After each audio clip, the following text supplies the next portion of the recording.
د وسوسې باره کې یو چا میسیج راته کړی و چې مولوي صاحب وسوسې باره کې یو ویډیو جوړه کړه.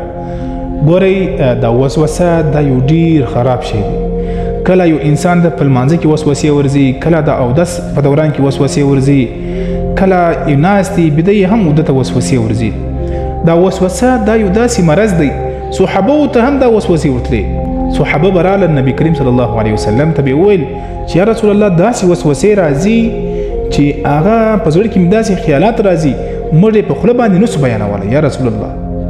نو رسول الله صلی الله علیه وسلم به ورته وفرمایل چې دا کې فکر مه کوئ چې کله دغه خیالات تاسو ته په زړه کې درله راسي تاسو یې تر خوله مه راباسئ. دا خیالات بعض وخت انسان په زړه کې داسې وسوسه پیدا سي، انسان دا خیال کوي چې زه ګوندې کافر شولم.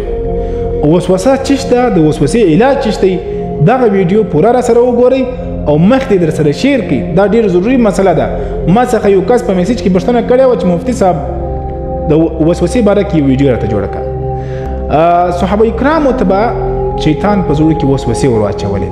دوی به رالو چې یا رسول الله زموږ په زړه کې داسې خیالات راځي چې کله داسې غلط خیالات دي موږ هغه خیالات پر دې ژبه باندې نسو بیانولی، تر خوله یې نسو راایستلی.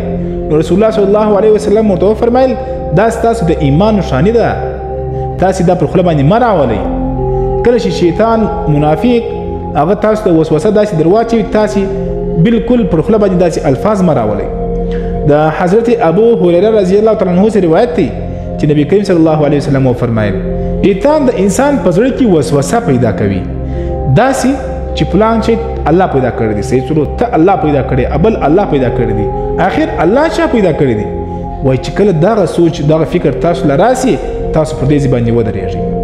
نو اوس د شیطان د دې وسوسې دفع کولو لپاره وظیفه چې شته، د دې علاج چې شته، د دې علاج هم نبی کریم صلی الله علیه و آله وسلم موږ ته راښولی دی. نو دا ویډیو خامخا در سره شیر کړئ چې ډېرې خلک د دا مسله وي، تاسو له به هم دا رقم مسله تاسو سره وي.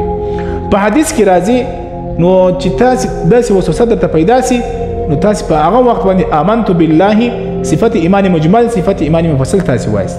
آمنت بالله وملائکته وكتبه ورسله واليوم الآخر والقدر خيره وشره من الله تعالى والبعث بعد الموت. دغه درې وارې ووایست او بیا دغه بعد اعوذ بالله من الشیطان الرجیم دغه درې واره. هغه یو آیات دی چې هو الاول والآخر والظاهر والباطن وهو بكل شيء عليم. دغه درې ځلې ووایست چې کله داسې خیالات تاسو درله رالو، چې کله داسې فکرونه تاسو درله رالو، هم په دې وخت باندې دا وظیفه وکړئ چې انشاءالله العزیز په هغه وخت باندې په هغه ساعت باندې به دغه وسوسې تاسو له زړه څخه بالکل الله ختم کړي.